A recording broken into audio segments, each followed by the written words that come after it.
Namo tassa bhagavato arahato samma sambuddhassa. Namo tassa bhagavato arahato samma sambuddhassa. Namo tassa bhagavato arahato samma sambuddhassa.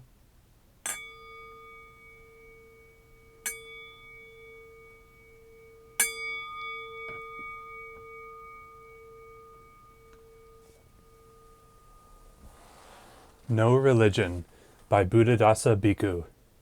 Taken from a translation of a talk given on January 27th, 1967, in Bangkok. The original translation of this talk is available at abuddhistlibrary.com. I didn't come here today to give any formal sermon or lecture, but to have an informal chat among friends.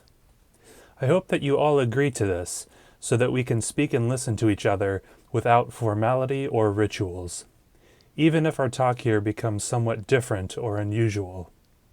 Further, I intend to speak only about the most essential matters, important topics which people consider to be profound.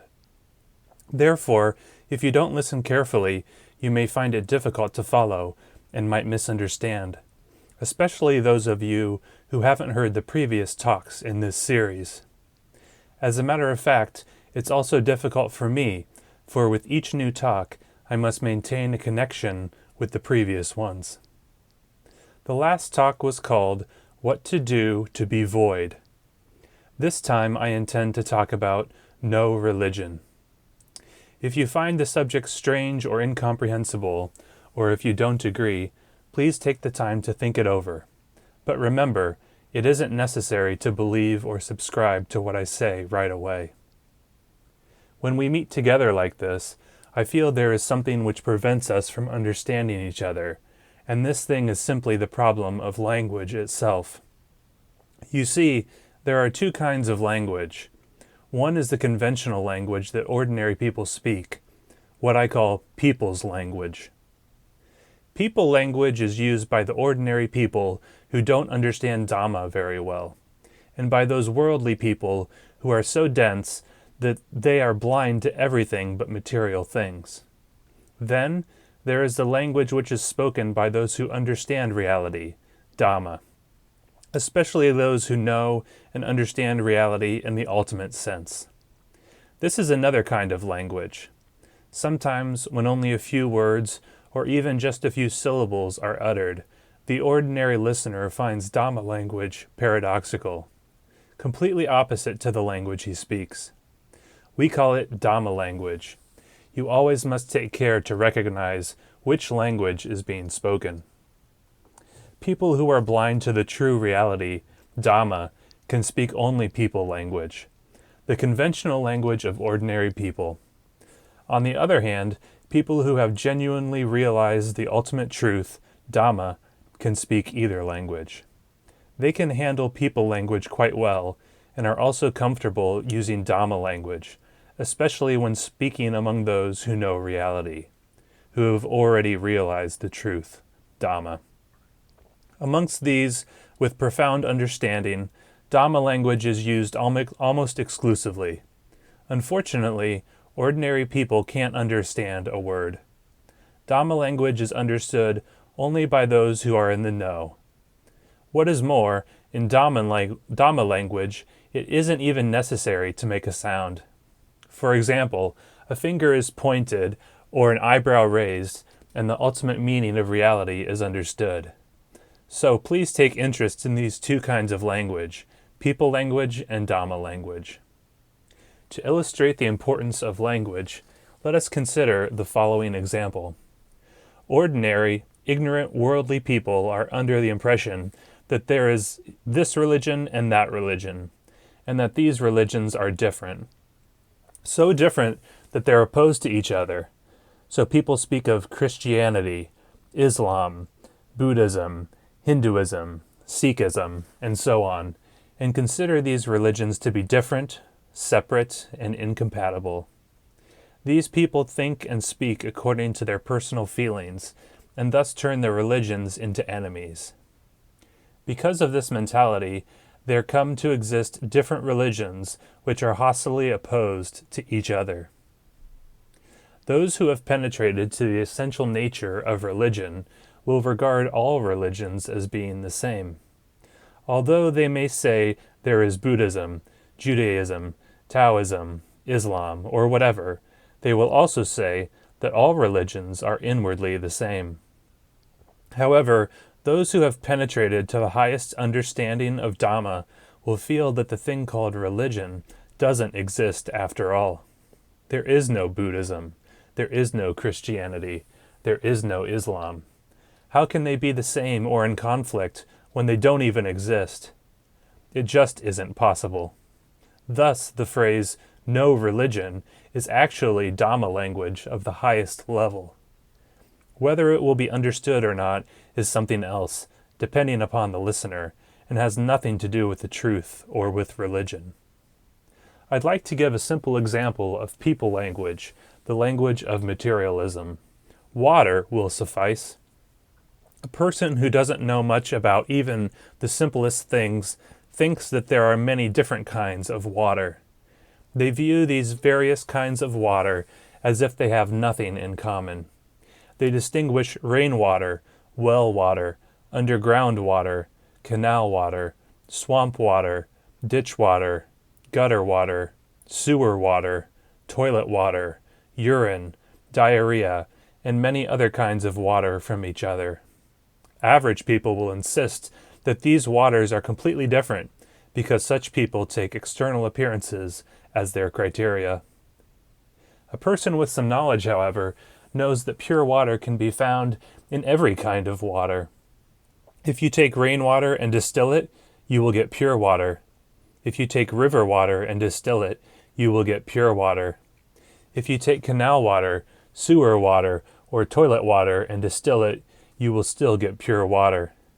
A person with this understanding knows that all these different kinds of water are the same as far as the water component is concerned. As for those elements which make it impure and look different, they aren't the water itself.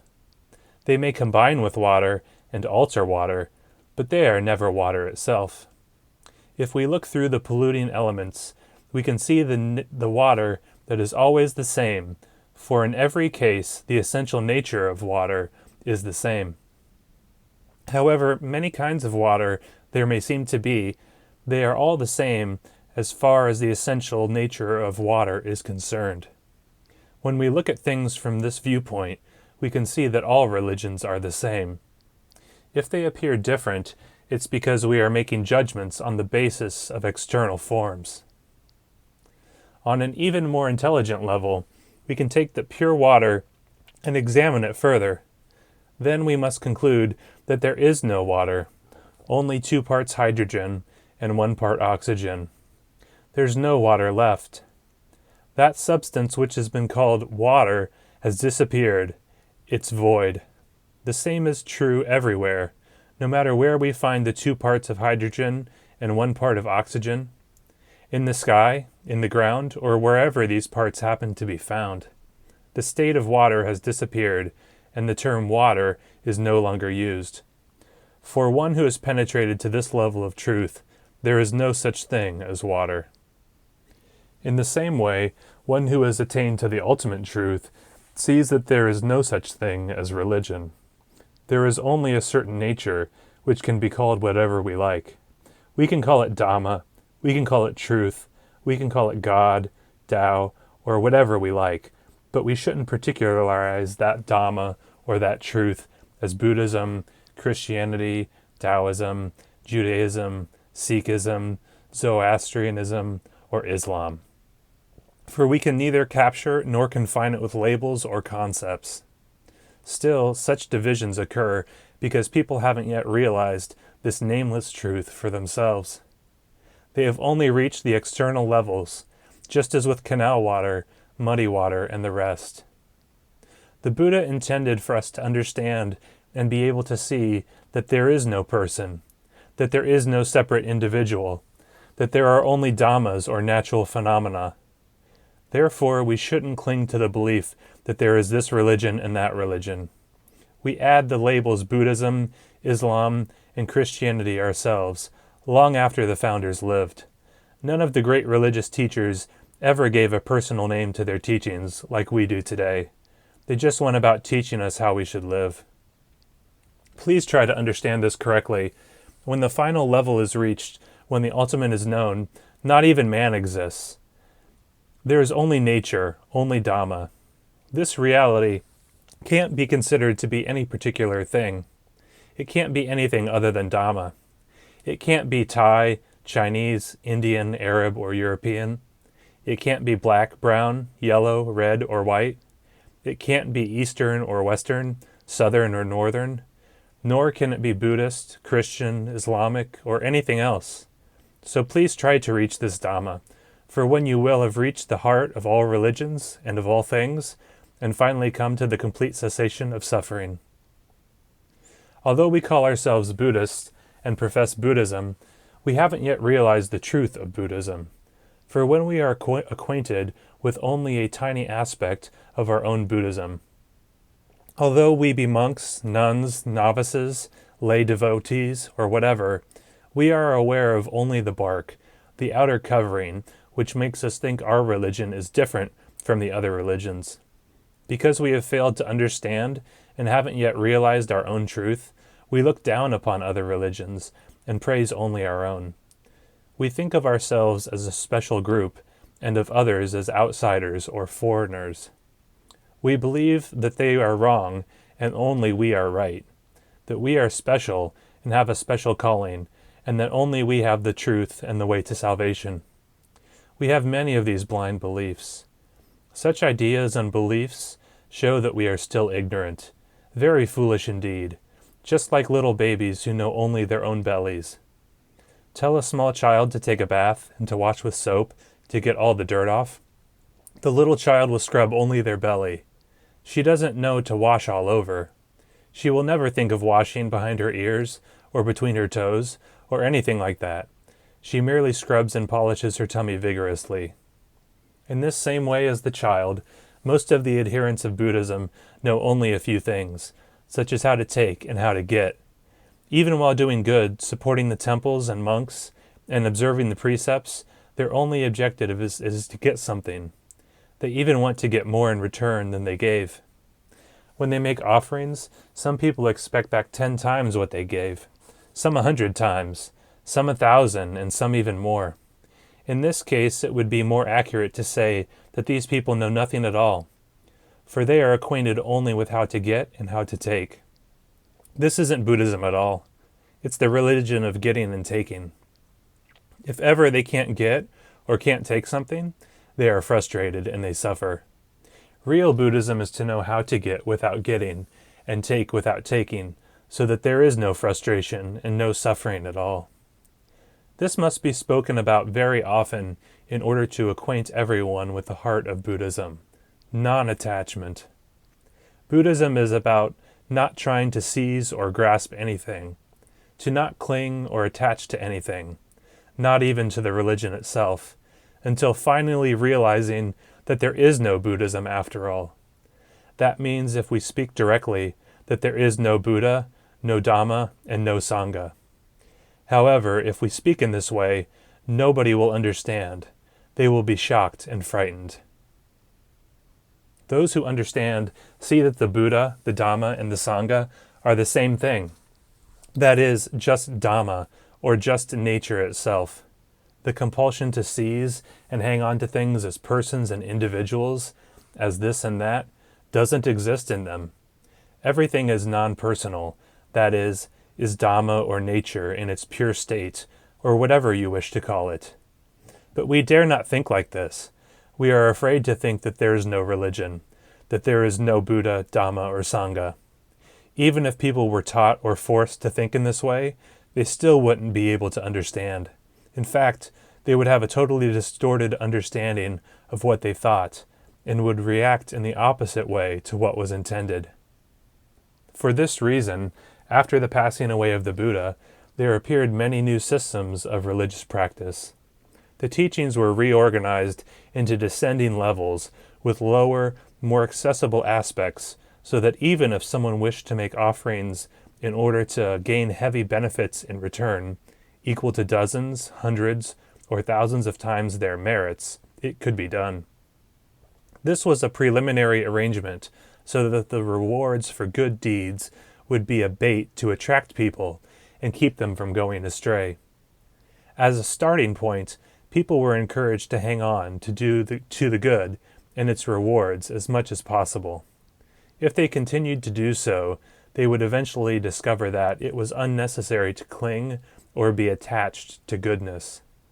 They would come to see that any such attachment is unsatisfying and painful. Thus, they would gradually disentangle themselves from the habit of attachment. This is how Dhamma leads through successively higher levels, and is why the practice of Dhamma in its earliest stage is based on gaining merits, to let people get something they really like at the start. The next step on the path of Dhamma is to voluntarily choose to live a plain and simple life, a pure life, in which one isn't led astray or intoxicated by anything. On this level, there is still a sense of the I who is enjoying this mode of happiness, but it's a better, more developed I. In the next highest level of Dhamma is to not let any traces of the I to remain at all. It's finished. The mind no longer has the feeling of being I, of being a self, and there is no way that suffering or dissatisfaction can happen, since there is no I to suffer. Suffering can't occur because this egolessness is the highest happiness, if we speak in people language. If we speak in Dhamma language, however, there is nothing to say. There is nothing to get, nothing to have, nothing to be. No happiness, no suffering, nothing at all. We call this voidness. Everything still exists, but it's free and void of any feeling of being I or mine. For this reason, we say voidness. To see that everything is void is to see things as being neither an aspect of oneself, nor in any way possessed by oneself. The words void and voidness, in the common language of ignorant people, mean that nothing exists. But in the language of the Buddha, the awakened one, the words void and voidness mean everything exists, but without attachment to any of it in terms of I or mine. That there isn't clinging or attachment to things as being I and mine is voidness of I and voidness of mine. When the words void and voidness are used in this way, it's the voidness of Dhamma language. To use void in the sense that nothing actually exists is the language of worldly people who are trapped in their senses, is the language of materialism, is the language of householders who know nothing but their homes. Here, voidness has given us another example of the difference between people language and Dhamma language. We should always keep in mind this truth about language and discriminate whether the words we hear, read, and use are people language or Dhamma language. For example, the Buddha said, "Kill your father and kill your mother, then you shall obtain Nibbana. Kill your father and mother, be an ungrateful child, then you shall attain Nibbana." The Buddha didn't mean that we should take this literally and kill our flesh and blood parents. Instead, he meant that ignorance is a kind of father and craving is a kind of mother. The two give birth to ego consciousness and subsequently all forms of selfishness and sin. There's no reason to feel any gratitude toward them. Destroy them immediately, and Nibbana is realized. To speak in this fashion is to use the Dhamma language, which the ordinary person is unable to understand. He must study and inquire, think and reflect, until finally he understands. But the noble ones, those who have realized Dhamma already, will understand immediately, though only a few words are spoken, and without any explanation or advice. Just one word is enough for them to understand, without further explanation, because they know Dhamma language thoroughly. The words birth and death require the same discrimination regarding language. In people language, the word birth means to be born from a mother's womb. In Dhamma language, however, the word birth means some form of attachment is born. This kind of birth happens every time we allow the arising of a thought or feeling which involves grasping and clinging to something as I or mine, such as I am, I have, I think, and I do. This is the birth of the I, or the ego.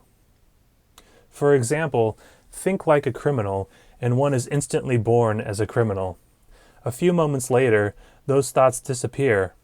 One thinks like a normal human being again, and is born as a human being once more. If a few moments later one has foolish thoughts, right then one is born as a fool. If one then thinks in an increasingly foolish and dull manner, one will be born as an animal immediately. Whenever an attachment is felt intensely, when it burns inside one with the heat of fire, one is born as a demon in hell.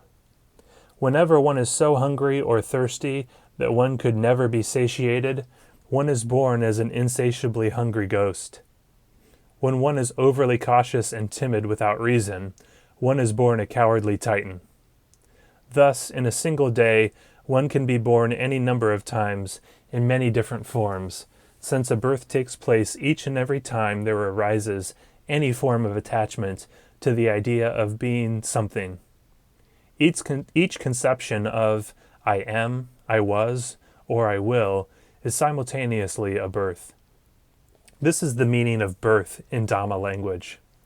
Therefore, whenever one encounters the word birth, one must be very careful to understand its meaning in each particular context.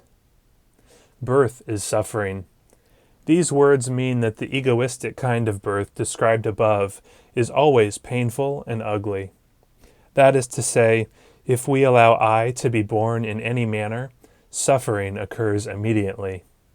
If we live simply and directly in the awareness of not being I, it's like remaining unborn and never experiencing suffering. Although physical birth has happened long ago, there is no further spiritual birth of the egoistic I. On the other hand, whenever an egoistic thought or feeling arises, there is suffering at once, and the suffering always fits the particular kind of I that is being born. If I is human, it suffers like a human. If I is an angel, it suffers angelically. If I is demonic, it suffers hellishly. The manner of the grasping and clinging can change repeatedly, even being born as beasts, hungry ghosts, and cowardly titans. In one day there may be many births, many dozens of births. Every one of them is unsatisfactory, frustrating, and painful. To destroy this kind of birth is nibbana. Concerning death, there's no need to speak about what happens after the people language version. Why talk about what happens once we're in the coffin? Instead, please deal with this most urgent issue of ego birth. That is, don't get born, and there will be no more suffering. Without the feeling of being born, there is no person anymore, and all the problems disappear with it. That is all. When there isn't this continual being born, there is no longer a somebody to have problems. It's as simple as that. The time remaining in life is no longer an issue once we know how to experience the fact that this I will never be born again. This can be called non-birth. You may call it death if you prefer. So you see, between people language and Dhamma language, the words birth and death have opposite meanings. The same situation exists in the scriptures of other religions, especially those of Christianity. As a result, the Christians don't understand their own Bible, just as we Buddhists don't understand the Tipitaka. Thus, when members of the two meet, they end up arguing until they are blue in the face. The quarrels are simply unbelievable. They fight to the end. Therefore, let us develop some understanding concerning this matter of people language and Dhamma language. We have discussed the word birth in the Buddhist context. Now, let us consider a word from the Christian scriptures, such as life. Matthew says that Jesus Christ surrendered his life as a ransom for many. Elsewhere, Jesus said, "If you would enter life, keep the commandments." These two statements show that the word life has more than one meaning. In the first statement, life is used in its people language sense. Jesus allowed them to kill the life of his body, which is the ordinary meaning of life. Life in the second passage is the same word, life, but it now refers to a life that can never be killed. It's a life which will never know death. By this, we see that even the simple word life can have two very different meanings. The word die provides another example. In people language, to die means that the body functions have stopped, which is the kind of death we can see with our eyes. However, die, in the language used by God, has quite a different meaning, such as when he spoke to Adam and Eve in the Garden of Eden, telling them not to eat the fruit of a certain tree, for in the day that you eat of it, you shall die. Eventually, Adam and Eve ate that fruit, but we know that they didn't die in the ordinary sense, the kind that puts people into coffins. That is, their bodies didn't die. Instead, they died in another way, in the Dhamma language sense, which is a spiritual death much more cruel than being buried in a coffin. This fate worse than death was the appearance of enormous sin in their minds.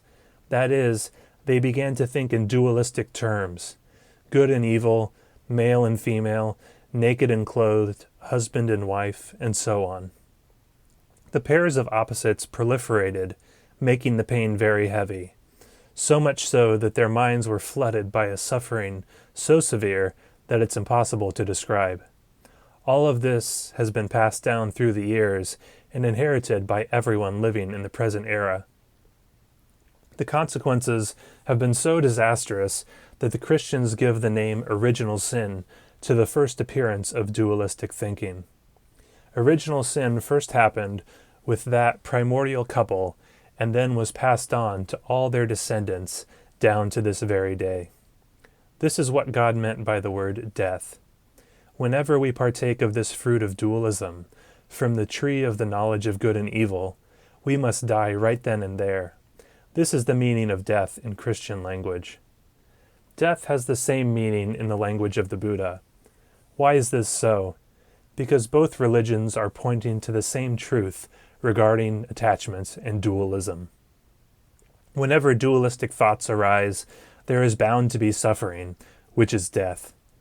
Death means the end of everything good, the end of happiness, the end of peace, the end of everything worthwhile. This is the meaning of death in Dhamma language. Most of us die this way many times each day. It's called death because it makes the heart heavy. It always creates a feeling of frustration and depression to some degree, not to mention worry, restlessness, and anxiety. The more intelligent and clever a person is, the more often one dies, and the more profound the deaths. The clever person's deaths are much more special and creative than those of an ignorant person. We must know how to avoid death in order to be in accord with the teachings of the Buddha and Jesus, along with the other prophets. The objective of Buddhism is the same as of Christianity. Don't let this original sin overpower you. Don't let dualistic attachment dominate your heart or your mind. Refuse to let it dominate the mind ever again. We must always be aware of the true nature of Dhamma, that in reality there is no duality of any sort. No gain, no loss, no happiness, no suffering, no good, no evil. No merit, no sin, no male, no female. There is absolutely nothing at all that can be separated and polarized into opposites. Rather than buy into them, we ought to transcend. The dualistic pairs are the basis of all attachment, so don't fall for their tricks. Don't attach to any of them. Try to understand that these things can never be seized and held on to because they are impermanent, lack any real substance, and are not self. Try to go about your business with a mind that is unattached. Work with a mind that clings to nothing and is free from all forms of attachment. This is called working with a void mind. We should perform every kind of task with a void mind, no matter whether it's at the office or at home. Even rest and recreation should be done with a void mind, a mind that always remains unattached and free because it's above all dualities. If we work with a busy mind, a mind that is restless and always grasping and clinging to one thing or another after another, a mind that is overburdened with attachments, then there is suffering, and we must inevitably be born in a lowly state. The lower realms spoken of by traditional Buddhists happen right then and there. Birth as a demon in hell, as a beast, as a hunger ghost, or as a cowardly titan take place at that very moment. This is the most serious problem facing humanity. It's the most original sin, and it's death in Dhamma language. Therefore, we should live, work, and play without attachments. There is a short verse of mine which I'd like to discuss. Do work of all kinds with a mind that is void, and to the voidness surrender all of the fruits. Eat the food of voidness as the holy ones do. You'll have died to yourself from the very start. Some people are unable to understand this verse, and they keep saying that the author is crazy. Nonetheless, it isn't so difficult to explain. That we should do every kind of work with a void mind is a warning that the busy and agitated mind, which jumps into things with attachment, always becomes dark and clouded with delusion, is full of worries and fears, and becomes gloomy and insecure. If people insist on keeping this up, before long they are sure to suffer a nervous breakdown or some kind of illness. If they let these mental diseases and related physical ailments accumulate, they end up confined to a sickbed. Even though they may be intelligent, talented, and sophisticated people who do important work and earn a great deal of money, they will still end up being confined to bed with nervous breakdowns, ulcers, or other disorders caused by insecurity and anxiety. All of these illnesses begin with attaching and clinging to such things as fame and money, profit and loss, happiness and unhappiness, and praise and blame. So don't get involved with these things. Get free of all such attachments, and the mind will be void. The mind will be brilliantly intelligent, as clear and sharp as possible. Then do your work with just such a void mind as this. All your needs will be satisfied without the least bit of frustration or suffering. Sometimes it will even seem to be a Dhammic sort of fun. Best of all, working like this is the kind of Dhamma practice which frees us from the false distinction between practicing Dhamma at the temple and working at home. Such a dichotomy is rather foolish. It's what happens when people think only in people language. According to Dhamma language, we must practice Dhamma in this body and mind at the same time we do our work with this same body and mind. Both work and Dhamma practice are done in the same place or the same thing. The practice of Dhamma is there in the work. The work in itself is Dhamma practice. In other words, to do work of any kind without grasping or clinging is a way of practicing Dhamma. Whenever and wherever and whenever we practice non-attachment, there and then is Dhamma practice. Accordingly, whether we are engaged in training the mind to be unattached and calm, or whether we are working to earn a living in some occupation or another, if we do so with a void mind that forms no attachments, right there is the practice of Dhamma. If this doesn't matter, it doesn't matter if we are in an office, a factory, a cave, or whatever. The work like this without getting involved in attachments, obsessions, and ego, it is what is meant by do work of all kinds with a mind that is void. The result of working this way is that we enjoy ourselves while working, and that the work is done well because our minds are very clear and sharp then. And there are no worries about things like money. The things we need are acquired in the usual ways, and all this without the attachment forged by grasping and straining. This brings us to the second line of the verse, which is, "And to the voidness surrender all of the fruits." When our work bears fruit in the form of money, fame, influence, status, and so forth, we must give it all to the voidness. Don't be so stupid as to cling to these things as belonging to me, my money, my success, my talent, or my anything. This is what is meant by not attaching to the results of our work. Most of us blindly cling to our success, and so our experiences of success increase our selfish desires and defilements. Let ourselves be careless for only a moment, and we will fall into pain immediately due to the weight of attachments and anxieties. In truth, this kind of mental or spiritual pain is always happening. Before long, if we aren't careful, the pain manifests itself physically in the body as well. Some people have nervous breakdowns or go insane, while others develop one of the numerous varieties of neuroses so prevalent in the world today, even though they may be famous, knowledgeable, and wealthy. All this pain results from the fact that people the world over have misunderstood, abused, and ignored their own religions. We shouldn't think that the teachings of non-attachment is found only in Buddhism. In fact, it can be found in every religion, although many people don't notice because it's expressed in Dhamma language. Its meaning is profound, difficult to see, and usually misunderstood. Please forgive me, I don't mean to be insulting, but I feel there are many religious people who don't yet understand their own religion. For instance, in the Christian Bible, St. Paul advises us to let those who have wives live as though they have none, and those who mourn as though they were not mourning, and those who rejoice as though they were not rejoicing, and those that buy as though they had no goods, and those who deal with the world as though they had no dealings with it. This passage is found in the New Testament of the Christian Bible. Anyone can look it up, Corinthians 7:29-31. It should be understood in the same way as our basic Buddhist theme of non-attachment. That is, if you have a wife, don't attach to having her. If you have a husband, don't cling to having him. If you have painful or sorrowful experiences, don't cling to them as I or mine, and it will be as if they never happened. That is, don't be sad about them. Don't attach to joys, goods, and worldly dealings either. Unfortunately, the fact is that most people, whatever their religion, are dominated by these things.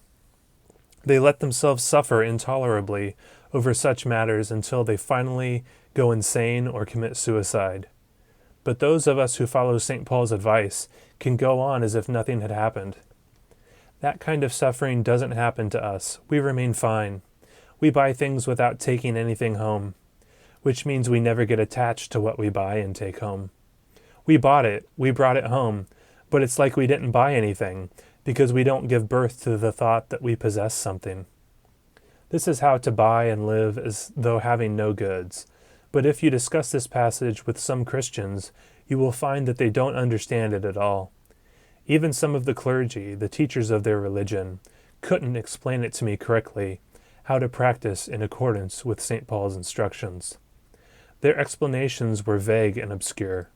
They beat around the bush and didn't give any practical interpretation of the passage. In fact, this passage has the same meaning as do work of all kinds with a mind that is void, and to the voidness surrender all of the fruits, which of course many Buddhists don't understand either. The third line of the verse is, eat the food of voidness as the holy ones do.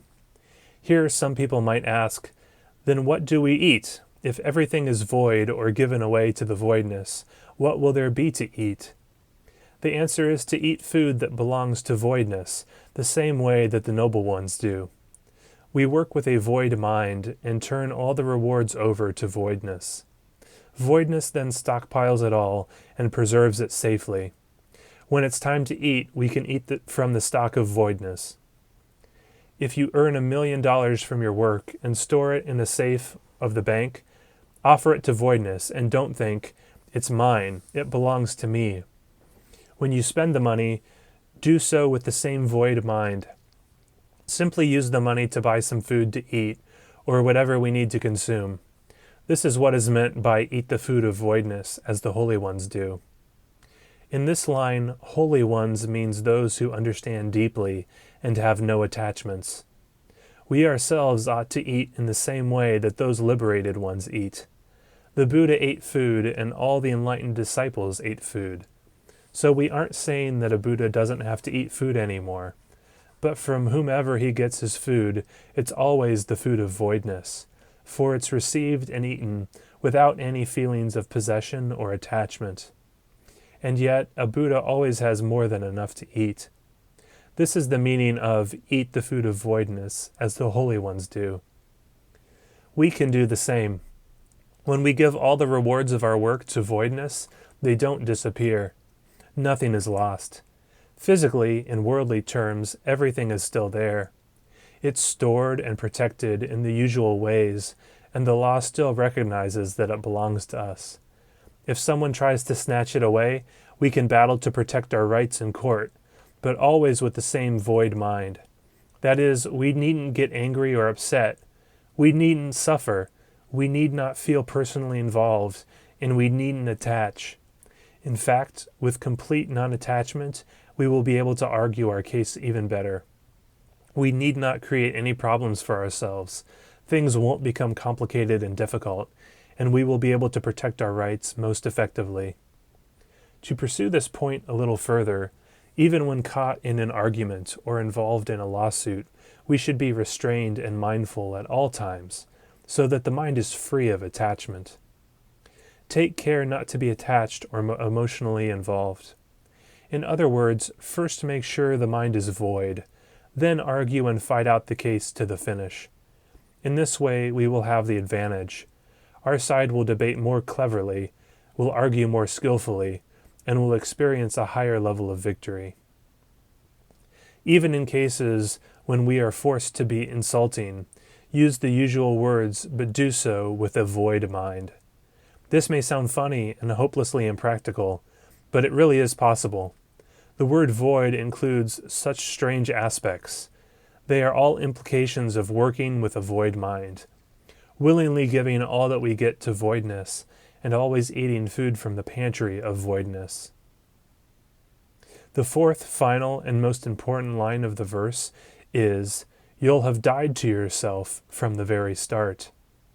We already have died to ourselves. That precious inner me is gone from the very first moment. This means that when we re-examine the past and reflect upon it with clarity, mindfulness, and wisdom, we will know for a fact that there never was a person or individual. We will see that there are only the basic processes of life, the sensory media, the elements, and the natural phenomena, Dhammas. When the things we had previously clung to as existing no longer exist, they died in that moment. Everything has died at the moment of their birth. There never was an I, and there never was a mine. In the past, we were stupid enough to lug I and mine around all the time. Now, however, we know the truth, that even in retrospect, they never were what we took them to be. They're not me, they're not mine. The mean and mine died from the very start, right up to this moment. They're finished, even in the future. Don't ever again fall for any I or mine in your experience. Simply stop thinking in terms of I and mine. So you see, we needn't interpret this verse to mean that we must physically kill ourselves. One has to be trapped in one's ego to understand it in such a way. Such an interpretation is too physical, too superficial, and too childish. This I, this ego, is just a mental concept, a product of thought. There is nothing substantial or permanent upon which it's based. There is only an ever-changing process flowing according to causes and conditions, but ignorance misconstrues this process to be a permanent entity, a self and an ego. So don't let attached thoughts and feelings based on I and mine arise. All pains and problems will end right there and then, so that the body becomes insignificant, no longer a cause of worry. It's merely a collection of the five aggregates, functioning according to causes and conditions, pure in its own nature. These five aggregates or component processes of life are naturally free of attachment and selfishness. As for the inner aspect, these habits of desire and selfishness, try to do without them. Keep striving to prevent them from being born until the defilements and selfishness have no more opportunities to pollute the heart. In this way, we force ourselves to die. That is, we die through the elimination of polluting selfishness and defilements. Just don't allow any egoistic consciousness. That's the meaning of death in Dhamma language. Without anything masquerading as I and mine, where can suffering take place? Suffering can only happen to an I and its mine. So you see, possessing I and mine is the heart of suffering. Should there be some happiness, as soon as clinging comes in, the happiness becomes painful. Yet one more way to suffer. Ignorant people are always attaching to something. They don't know how to live without clinging to I and mine. As a result, even beneficial things are converted into causes of suffering. Happiness is turned into pain. Goodness is turned into pain. Praise, fame, honor, and the like are all turned into forms of suffering. As soon as we try to seize and hang on to them, they all become unsatisfactory, painful, and ugly. Among good and evil, virtue and sin, happiness and unhappiness, gain and loss, in all other dualistic pairs, suffering inevitably happens whenever we attach to either pole of one pair or another. Clinging to one pole also traps us in its opposite partner. When we are intelligent enough not to cling or be attached to any form of dualism, then we will no longer suffer because of these things. Good and evil, happiness and suffering, virtue and sin, and the rest will never be painful again. We realize that they are merely natural phenomena, the ordinary stuff of nature. They all are naturally void, and so there is no suffering inherent in any of them. These are the consequences of not having an ego, of not having any I and mine in the mind. Outwardly, we may say I and my according to the social conventions, but don't let them exist in the mind or heart. As St. Paul said, let those who have wives live as though they had none, and those that mourn as if they weren't mourning, and those who buy as though they had no goods. Externally, we should behave the same as others do. Eat like they eat, work like they work, speak like they speak. Speak in their people language. This is my house, this is mine. There's nothing wrong in using these words when necessary, but don't let the mind fall for them. Leave such words outside. Don't let them into the mind. Don't believe them. We ought always to train ourselves this way. That is, mouth is one, and mind is another. The mouth says one thing, but the heart knows otherwise. Actually, this phrase is usually an insult used to condemn liars and con men, not something to be encouraged. In the end, however, it can be turned around and applied to a person who really practices Dhamma, that is, whose external behavior conforms with worldly conventions, but whose internal reality is another story. While the external expressions actually take place, they don't manifest in the mind. We call this mouth is one and mind another, or external and internal do not correspond. A behavior that we used to condemn and try to abandon because of its dishonesty and crookedness becomes the most noble and excellent form of speech. Sometimes Dhamma language seems rather strange. To be honest, in both mouth and mind, that is, speech and thought, is people language, not Dhamma language. Ordinary people demand that our words honestly reflect our thoughts. But when it comes to Dhamma language of the Buddha, we practice in the manner called mouth is one and mind another. In other words, the outside appears one way, while the inside is the opposite. Outwardly, in our speech and actions, we may possess all the things that others possess, but in the mind we possess nothing. Inwardly, we are broke and bankrupt, without a penny to our names. So please remember this saying, mouth is one and mind another, in its Dhamma language meaning, of course, not in the people language understanding. Please give it some thought. Another common teaching concerns humility. The Buddha taught us not to boast or show off, and Jesus Christ emphasized this point even more. There are many pages in the Bible concerning this subject. In the Sermon on the Mount, Jesus teaches us to do our religious practices, such as praying, giving charity, and fasting, in secret, so as not to let others see. If it's something we want others to see, that means we want to show off, which is attachment. If we apply this teaching to our Buddhist practices, such as when we keep the special precepts on the observance day of Uposatha, we shouldn't dress up or powder or perfume ourselves. Don't let anyone know we are keeping the special precepts. Just keep them strictly. Jesus stresses this point in many ways, both in this sermon and elsewhere.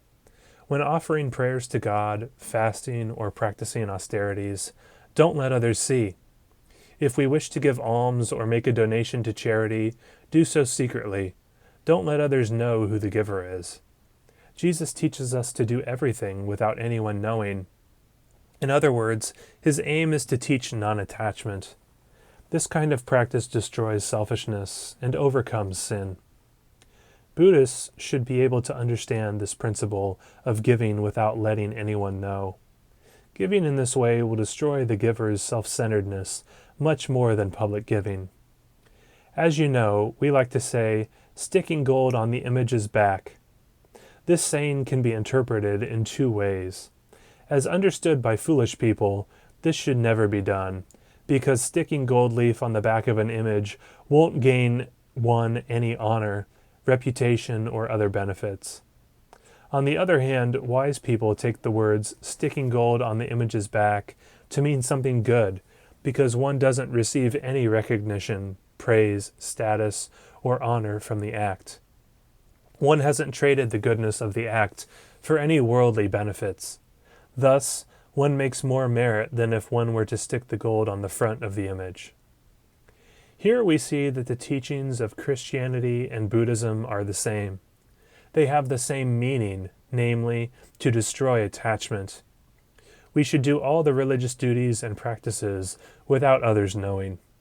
In the end, it's like they don't exist anymore, and we don't exist either. There is no good, no evil, no virtue, no sin, no happiness, no suffering, and finally, not even any religion. This is the highest level of religion. Now, let us consider the fact that non-attachment, the highest Dhamma, is something wonderful, priceless, and extraordinary. It's the heart of every religion. It's the essence of Dhamma.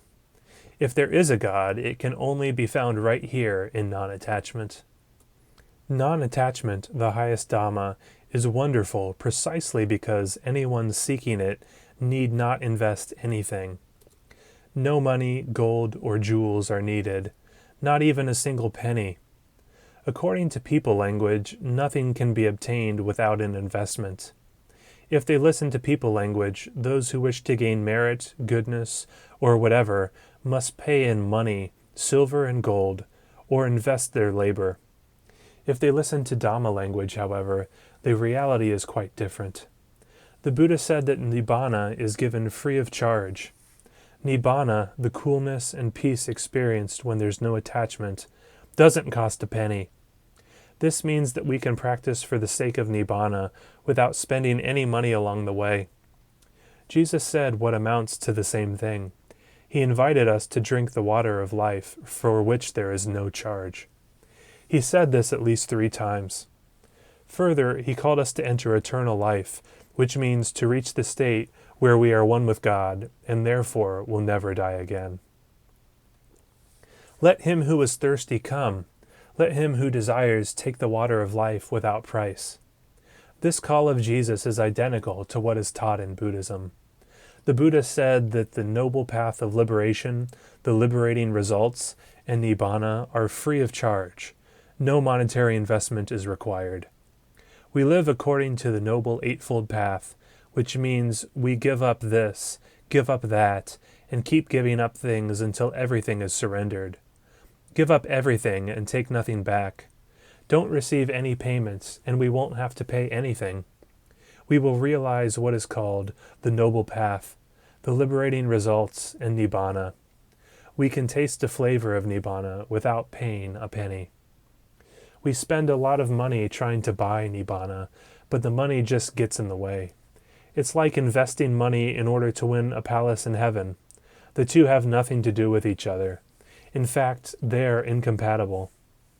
If we want to give charity, it should be solely for the sake of others. Nibbana is our first concern and requires no money. Why do we make donations then? Not for ourselves, of course, but to help our fellow human beings so that they may also reach that which requires no financial investment. So we contribute money to build temples and schools, we develop methods of teaching, and we publish books in order to help our fellow human beings to travel on the right path, to travel towards that which is obtained without payment, Nibbana. Those of us who intend to earn merit with their gold and silver should please think in this way. If those who intend to invest their money for so-called spiritual rewards don't reconsider, they will incur losses rather than make profits. Not only will they fail to make a profit, they won't even be able to recover their investment. And when there is no profit and no breaking even, there is only loss. To act that way goes contrary to the words of the Buddha, who said, "It's free." Jesus also said, "It's free." Jesus added further that what you received without pay, give without pay. It seems that the Buddha never said quite the same thing, but we can say from the implication of his teachings that he could easily have spoken these words. If something is obtained for free, we ought to pass it on for free too. Don't be unwilling or reluctant. Don't go taking advantage of people by claiming favors or hinting that they'll benefit by helping one in such and such a way, or implying that students owe a debt of gratitude to their teachers. All of that is inappropriate. When we get something for free, we must give it away for free. Therefore, as the loftiest of all things, the Dhamma of each religion is something to be obtained for free. Once we have got it, we are obligated to pass it on to our fellow human beings for free also. Don't try to wheedle away any benefits out of it in return. When we make contributions to religious causes, they are for a particular purpose, which has no bearing on our realizing Nibbana. Such contributions are meant to be instrumental in helping people who don't yet see the way to be able to find it and eventually arrive at that which is given away for free to everyone. In the end, they also will obtain that precious thing which is obtained for free without any obstacles. If we look carefully, we will see that the pinnacle, the most excellent of things, which we get for free, is called Nibbana, as well as by many other names. Jesus called it life. This state in which we currently exist is death. Because everything is dying, they don't reach God, they don't reach the ultimate. Yet, if we follow the teachings of Jesus, we are born again at once. After dying for so long, we need to be reborn. When we are born anew, we are born into eternal life, which is true life. The Buddha spoke in the same fashion. He said that we don't realize that this existence is like being dead. That is, that it's suffering. We must make the required knowledge.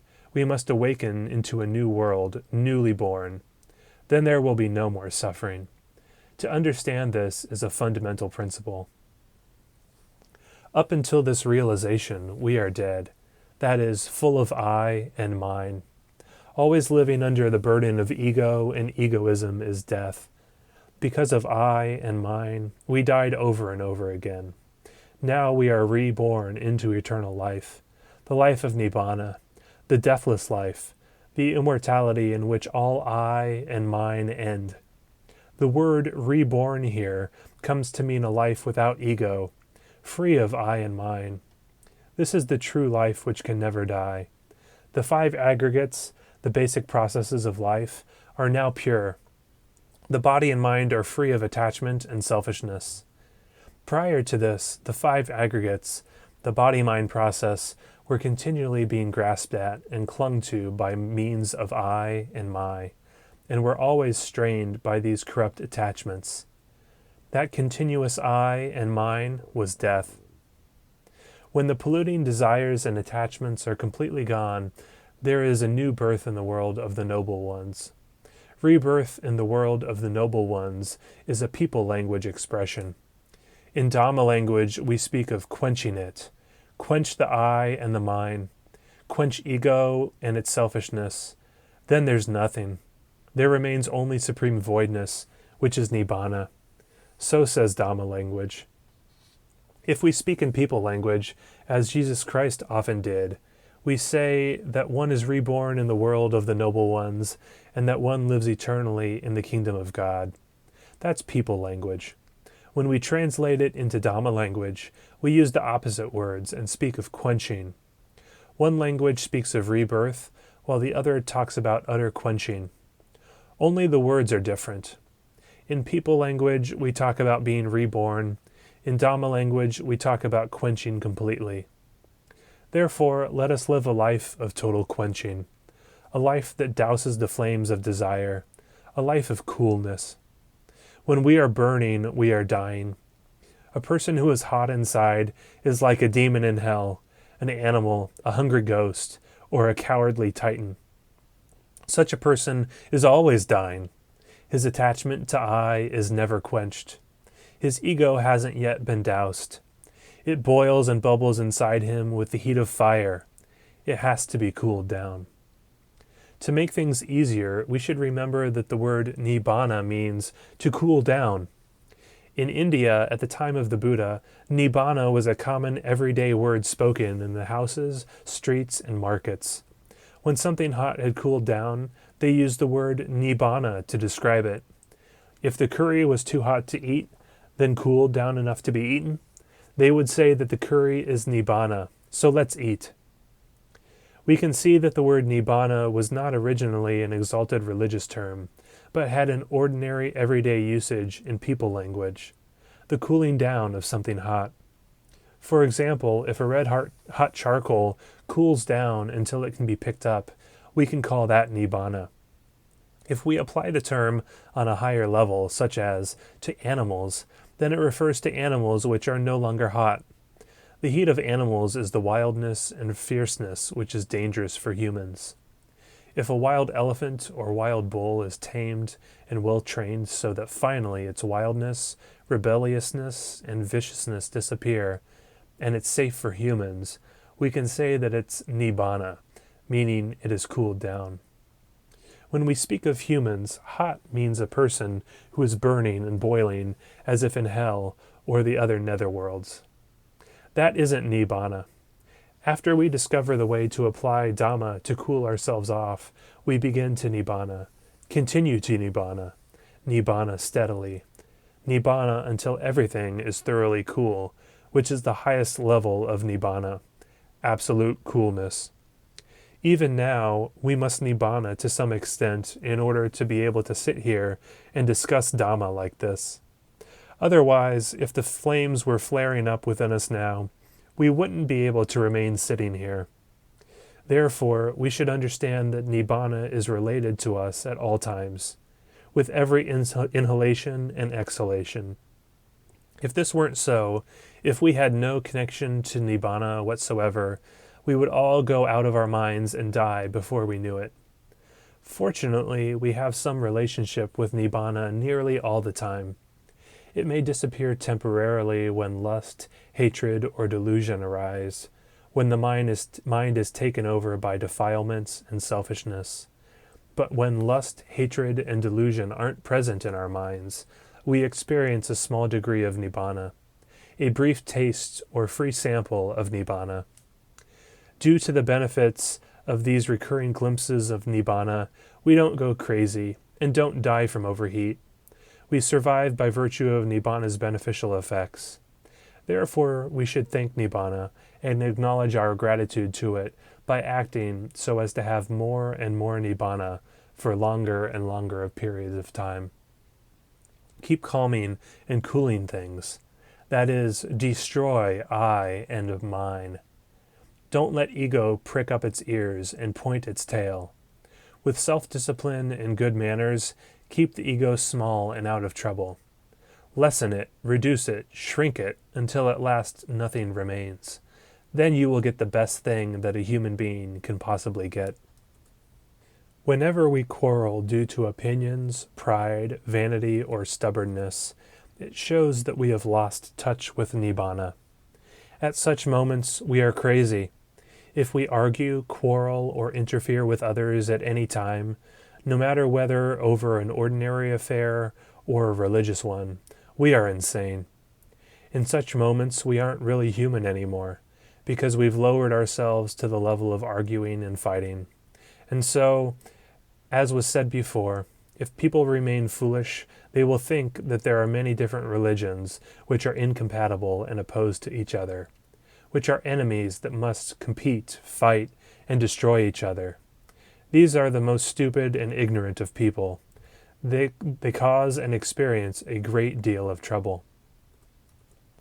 When religions are regarded as in opposition and conflict, people become enemies as a result. Everyone thinks, we are right, they are wrong. They are wrong, we are right, and so forth. And then there is quarreling and fighting. Such people are incredibly foolish. What they are quarreling about is only the outer shell. Everyone should recognize that these are only external forms. They aren't the inner essence. When people of intelligence and wisdom get together concerning the essentials of religion, they recognize that religions are all the same. Though outwardly they may seem different, intelligent people know that the inner spirit must be the same in all cases. The inner essence is the same no matter how different the external forms are. Just like we saw with the analogy of water. The essential pure nature of water is always the same, no matter how putrid or filthy it appears from the outside. It isn't the water that is dirty, but the other elements that are mixed in with the water that are dirty. We shouldn't take those other elements. When we take those elements, it means we drink dirty water. It means we swallow the filth, urine, excrement, or whatever, and don't drink pure water. Whenever there is a quarrel, whether it's among lay people, novices, nuns, or monks, it means that the people involved are eating filthy, namely the defilement of I and mine. This should never happen. It should be given up. Don't prick your ears and point your tails. Don't puff yourselves with ego and create these conflicts of pride. That's letting things go too far. Rather, our duty is to try to pacify these things and cool them down. How silly it's that the older a person gets, the more full of ego he or she becomes. I beg your pardon for speaking so frankly, but some facts can't be ignored. Why do people become more egoistic with age? Because the older they get, the more accustomed they are to attachment. I and mine accumulate and pile up inside us as we age. Further, people have sons and daughters, so they puff themselves with ego and determine to lord it over their children. My son, how could he do that without my permission? When they have grandchildren, they become even more puffed up and superior. Thus, elderly people are more obsessed with I and mine than children are. If we look back at childhood, we will find that children have very little ego. Immediately after birth, it's very hard to find much ego in them, while the child in the womb has hardly any traces of I or mine at all. However, as we grow into adulthood and become fathers and mothers, and later grandfathers and grandmothers, I and mine develops in a multitude of forms and personalities. These become deeply rooted in our minds and stick there with such tenacity that they are very difficult to remove. Therefore, old folks should be very careful and alert. They should try to return to being like children again. To be like children is a kind of Dhamma practice, which leads to non-attachment and voidness. Otherwise, the older they get, the further away from the Buddha and from Nibbana they will end up. In truth, as we grow older, we should grow closer to the Buddha. In other words, the more we age, the younger we should be. The older we get, the more youthful we should become. As we get older, we should become more light-hearted, cheerful, bright, and fresh. We shouldn't end up dry and lifeless, so that we gradually wither away. Everybody should become increasingly fresh, bright, and light-hearted as they grow older. As we age, we get closer to the Buddha, the Dhamma, and the Sangha, which means we understand Dhamma more and more. The more successful we are in making the inner flames recede, the cooler we become. As we get cooler, we feel increasingly more refreshed and hearty. We look brighter and more lively. When we have cooled down absolutely, we will absolutely sparkle with brightness and cheer. Therefore, the more ancient we get, the more youthful we should become, and the more cheerful and fresh we should look and feel. The lively physical activity and fresh complexions of young people is one kind of youth, while the youthfulness of Dhamma language, of the mind, heart, and spirit, refers to a spiritual brightness, vigor, and serenity that comes with having more Dhamma. This is the youthfulness of heat subsiding, so that coolness can enter and envelop us. Consequently, we feel increasingly refreshed, vibrant, and cheerful. So let all elderly people become fresh and full of life. May we all become more youthful. Just let youthfulness grow inside us, and that problem of bickering and quarreling will no longer exist. Worse than the quarreling is the habit of extolling oneself while putting down others. Vicious backbiting and name-calling has no place among Buddhists, and anyone who does such things has ceased to be a Buddhist, except, perhaps, in name. Being a Buddhist in name alone doesn't mean anything and can't be depended upon. Just declaring oneself to be Buddhist because it's written on one's birth certificate or because one signed up at a certain temple doesn't accomplish much good because they aren't sincere. We must be genuine Buddhists in the true sense of the word, which means to weaken and reduce I and mine in order to be cool and thereby be closer to Nibbana. So we needn't discuss atrocities like disparaging and oppressing others, or extolling oneself while putting down others. These things should never happen. What to do about those who still engage in such behavior? I don't know what class to put them in. First grade, kindergarten, nursery school? These are still too high. There should be some lower class or grade for people who behave in such gross ways. In Buddhism, genuine lay followers never do such things. Even those who are at the kindergarten level and have not yet reached into the first grade of primary school know better than to do such things. They know that such behavior is hot and has nothing to do with Dhamma and Buddhism. Progressing through the upper grades, through the junior and senior classes, there is less egoism until finally there is no more I and mine. On the highest level, there's no self. Everything is void of self. There's no I, no you, no we, no they, which means there's no Buddhism, no Christianity, no Islam, and no religion. How can different religions exist when there's no we, no they, no anybody, when there's nothing but Dhamma? There is only pure nature in itself. Nature is all that exists, with either active aspects or still aspects, depending on whether something is conditioned and transient or unconditioned and absolute.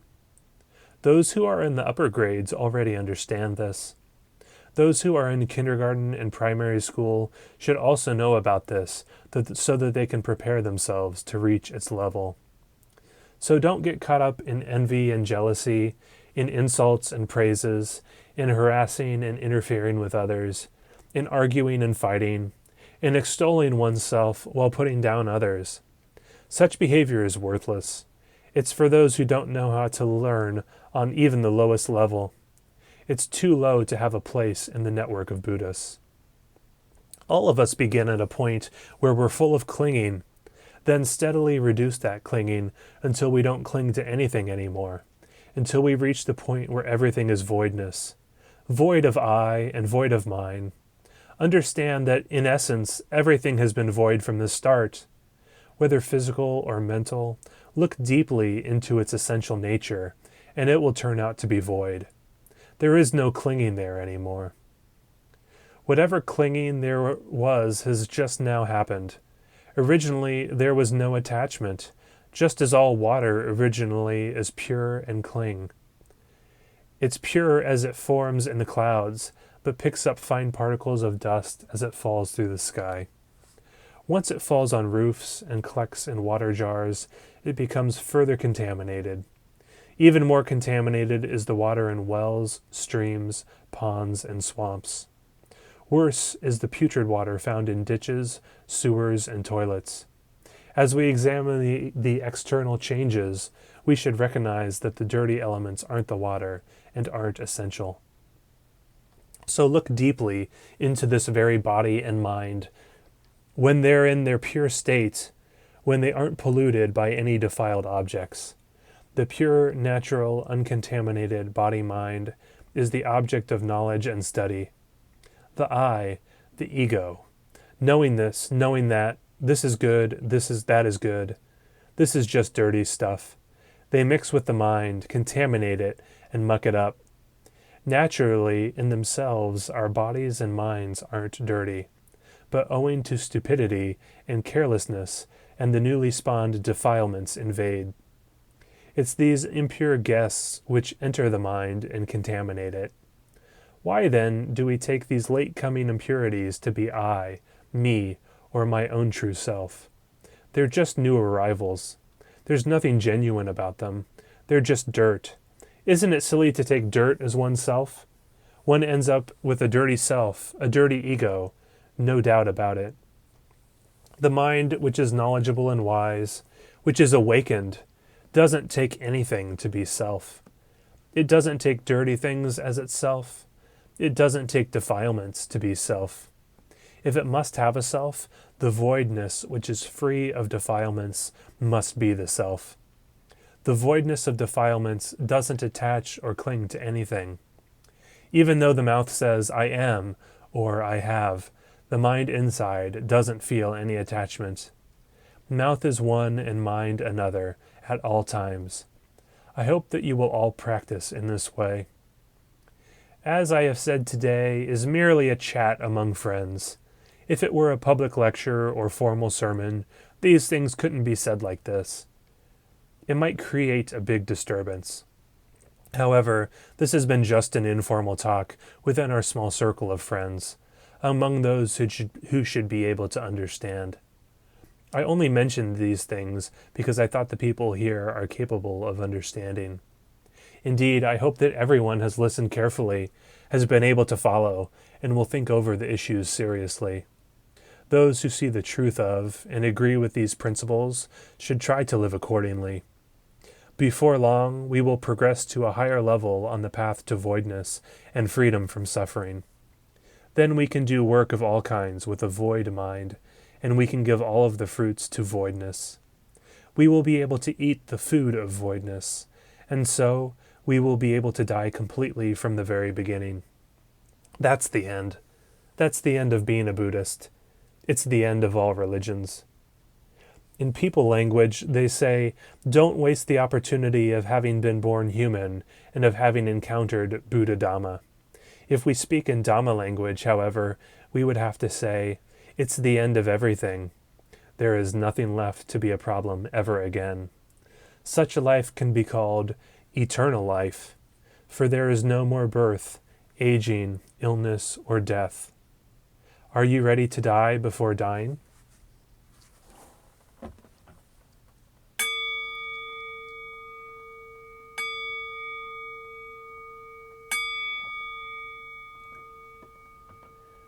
Buddham saranam gacchami, Dhammam saranam gacchami, Sangham saranam gacchami, Dutiyapi Buddham saranam gacchami, Dutiyapi Dhammam saranam gacchami, Dutiyapi Sangham saranam gacchami, Tatiyapi Buddham saranam gacchami, Tatiyapi Dhammam saranam gacchami, Tatiyapi Sangham saranam gacchami.